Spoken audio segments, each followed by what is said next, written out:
Hey everyone, today we have a solo cast coming at you where I wanted to walk through a question that I'd been asked of what would you do if you had to start an agency from scratch?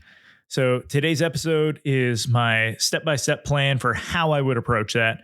And I hope you enjoy. Today's episode is brought to you by ZenPilot.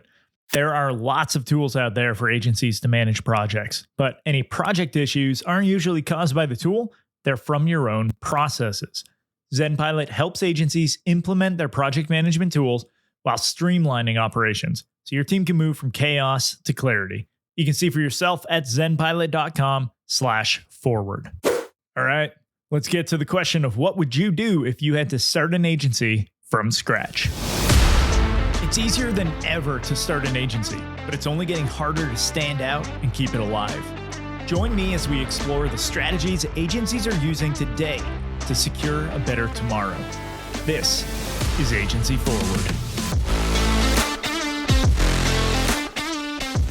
Okay, I'm going to break all of these down into steps to try making them easier to follow. But I would actually recommend you go through these steps and then add or remove anything that you think is necessary if you're using this for your own process. I never believe that things, makes this funny. I don't like believing that things are black and white. I think almost everything in life is a shade of gray. And to be able to say, this is how you do this specifically, right? There is no one perfect way to run an agency, to start an agency. It's why I created Dynamic Agency OS so that we can pull whatever the best practices are that we want for our agency to make things work, right? Then we can take in all of these different variables. We can actually look at what do we have going on or what do we want from our agency? And then we build, the business around that. So let's get into these steps with that in mind. First, I would set my audience. Okay, you need a clear idea of who you're going to work with, because without it, nothing else matters. If you don't know who you're targeting, then it doesn't matter what service you offer. It doesn't matter, what problem you're trying to solve. Nothing matters if you don't know who you're doing this for. So, two things. First, you should look at niching into a specific area, right? So either vertically or horizontally, or both. Vertically, you're looking at a specific industry. Horizontally, you're looking at specific job functions. If you can find a good intersection for both of those, that's awesome. An example I like using is like HR departments, right? So we could be very good at solving a problem for HR departments, but an HR department in manufacturing looks very different than one in SaaS. And so they're going to talk about the problem differently. But if we know who we're targeting and how we're targeting them, then we're able to actually tailor our messaging to those individuals, right? So once we have the problem that we're trying to solve, we can now insert this lens that says, this is how we talk about the problem. Okay, so that's what we want to look for there. We also want to make sure it's an audience that has a good TAM. Is the space growing? Is it shrinking? Is it large enough to support the goals that we have for our business? Because if we can't actually make enough money serving these people, then we should probably find something else to do. Speaking of money, right? We also want to make sure that they actually have money. If the audience that we're targeting is broke, right? Or they just don't have the funds to be able to pay for the level of service that we're trying to offer, then we need to find someone else to go to. Within that, right? Are they fun to work with? Because if I'm looking at starting a business from scratch, I want something that's actually going to have some longevity here. And that requires me actually enjoying showing up and working with the people that I said I want to work with. At some point in this, you will go do conferences. You will be interviewed. You will conduct interviews. You're going to be working in meetings, right? Working with these people every single day. And if you hate seeing them, it's going to make your life miserable. So we want to make sure that there are people who are fun to work with. Next, we want to make sure that they are easy to work with. If we have to chase them down for every single invoice, if they give us feedback on deliverables, a week later, and it's all stuff that should have been caught 2 weeks even before that, we're just going to be miserable with everything that we're doing. So we don't want to target people who are not easy to work with, because it's going to make our life a living hell, right? And so that is step one. We want to really identify the audience that we need to target. Once we have that, then we can go into the problem, right? We know who these people are, but let's start looking at the actual problem that we want to solve. And I have a massive article that I've written that I'll link in the show notes to the PRISM model. It is something I came up with to help find deserving problems. Really, it's to vet it out. It's not even to find the problem. It's to know if the problem that we are trying to solve is actually worth solving. 35% of businesses fail because there is no market need. That is a huge number for something that we could actually do a quick check on, right? To actually find if people want this. And so just a quick snapshot, the PRISM model stands for painful, recurring, impactful, solvable, marketable. You can go check out that article to kind of do a deeper dive in all of that. I won't take up all of your time with the podcast. Now, one of the reasons this is also important to identify the problem is because I see a lot of agencies have a solutions page, and that solutions page is actually just a list of services. To have a solution, you need to have a problem, right? There's something that we're actually trying to solve for, hence the word solution. And so in having just services, now we're inviting comparison to all of those services on the page. But if we have a problem that we've identified and we start talking about this problem and we talk about it in a way that resonates deeply with the audience that we've selected, they are going to want to see our solution.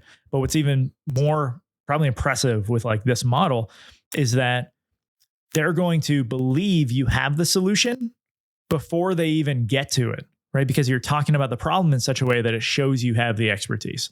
So I would pick one problem, identify what that is, and then tackle it that way. So first, we come up with the audience, then we figure out the problem. Then step 3, we figure out what is our specialty. What is that one like service that we want to offer? And now I think there's an important distinction here. I would not pick a service because it sounds sexy or because you think it's what people want, right? Saying I offer RevOps, I offer this, like we don't want to anchor it like that. We want a service that is going to be attached to the dream outcome that we'll get to in a bit. But really the service is just the vehicle to help our client achieve more. So we're not selling the service, we're selling the offer, the transformation. But the service is something that we enjoy doing that we can be an expert in. And so the things that I would do when looking at what service to choose is first, make sure it's profitable, right? If I can't make money with this service, then I shouldn't bother doing it. We want something where we can make a lot of money and it's pretty easy. Even before we start honing our efficiency around it, it should be something that's pretty easy to maintain a decent profit margin. Next, we look at whether it's impactful, right? We want to do something that actually delivers value. No offense to some agencies, but like creating a brand's logo, it might feel super important and you can do that as a delivery. But it's not the most important thing. Until you're an iconic brand and it's popping up everywhere, that logo doesn't matter as much as the expert delivery you're able to do on your services, right? Next, is it proven? Okay, have you been able to do this before, right? A lot of agencies take on work just because the client says, hey, we need someone to do this. Do you think you could do it? And they don't want to turn away the revenue, so they figure it out, right? It's awesome if you can figure it out, but you're not going to get an amazing result from that. And you're actually watering down everything else you're doing, right? You're diluting your services because you're starting to take on more things. Your team is required to learn more, to do more, rather than being very focused on delivering great results for this one thing. And last, is it enjoyable? Just like with working, we want to work with good people. We also want to do something that is enjoyable for us, something that doesn't make us miserable every day. Otherwise, we're going to hate doing it, right? Most people start an agency because they love doing some sort of work. And then they realize along the way, like, oh, doing this for everyone, like turning this into a job is actually miserable. So we want to find the thing that is enjoyable, that we can enjoy doing it for someone else.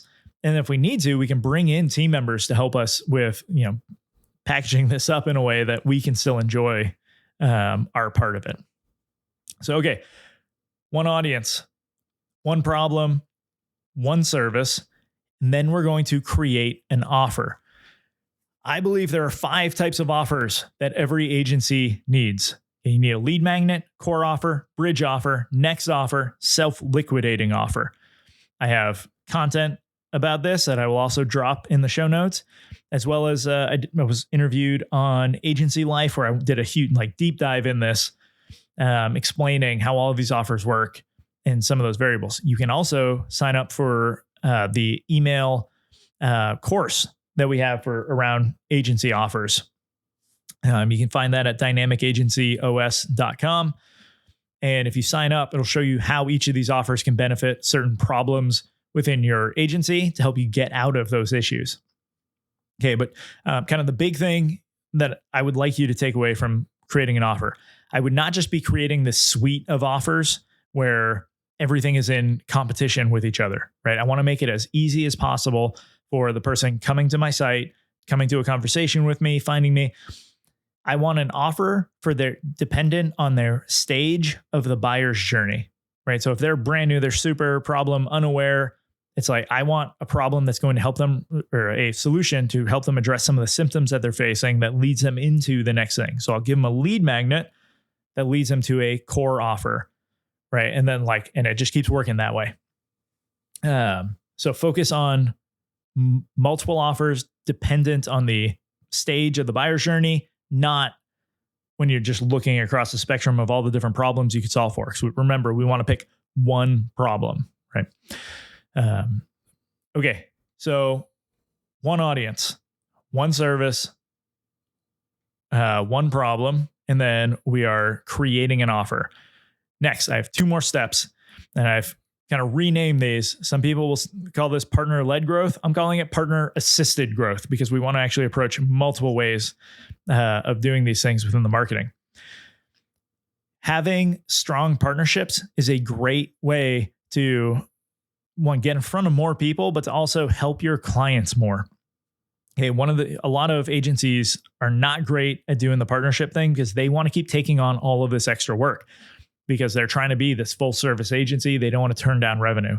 But if you're focused on one service, right, and one problem with one audience, then you kind of need partners to be able to come in and help with some of these other issues that are surfacing, right? Like, you don't need to be an expert at everything. And so finding those partnerships, whether it's technical, strategic, or a channel partnership, right? Having those kind of in your back pocket so you can help other businesses that will likely return when those businesses need someone who does exactly what you do. And so we want to lean into the partner assisted growth, but we want to make sure that while we're choosing these partners, that we're being very selective. You do not want a lot of partners. You want a smaller number of quality partners who can deliver, and you can build these great relationships. I see some agency websites that list their partnerships, and there's 30 different businesses on there, and some of those are in competition to each other. And so now I can't send all of my leads, scatter them out like that to kind of show that I'm supporting all of these partners, right? Because now they're going to get one deal a year that's kind of attributed through me versus one partner who might get all 30. And so you want to be able to build stronger relationships that way, because that also lets you kind of work more closely with a single partner and really get a feel for how do we work together. Right? When you build that relationship, you're actually able to bring better results to your clients. And so that's something that we want to target. And then after partner assisted growth, we do event assisted growth. Hey, one of the smartest things that I did for my consultancy was to create the All-In Agency Summit. It actually goes live tomorrow for our third iteration of the summit. So if you haven't signed up yet, allinagencysummit.com, and you can just check back semi-frequently to see whenever the next one's going to be. But this event is 100% free. Okay, for my first one, I brought in 8 other industry experts who are just providing advice to marketing agencies. And none of us were in competition. We're all in adjacent services. So no one had to feel weird about sharing the stage with all these people, right? It was we all do something different. So let's all just provide as much value as we can to the audience. Everyone helped market the event.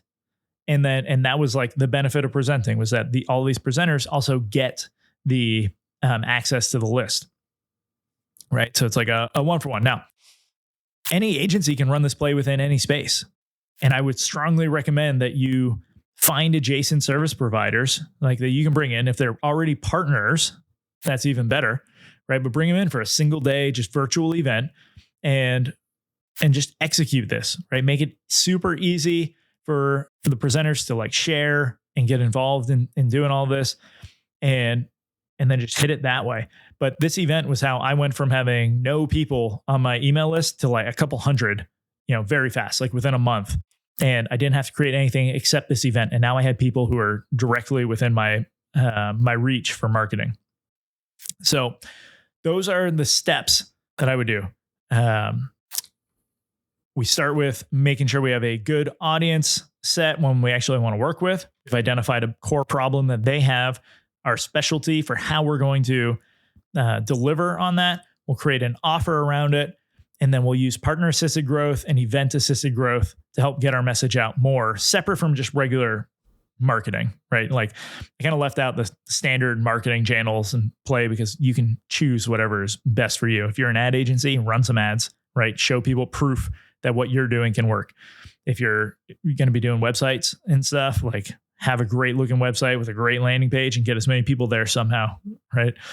But the last kind of step here is to refine. Just focus on refining every step of this throughout the process. The more data that you get, right, the better you can make everything. When you might realize, hey, this person isn't actually enjoyable to work with. I thought they would be, but they're kind of a pain.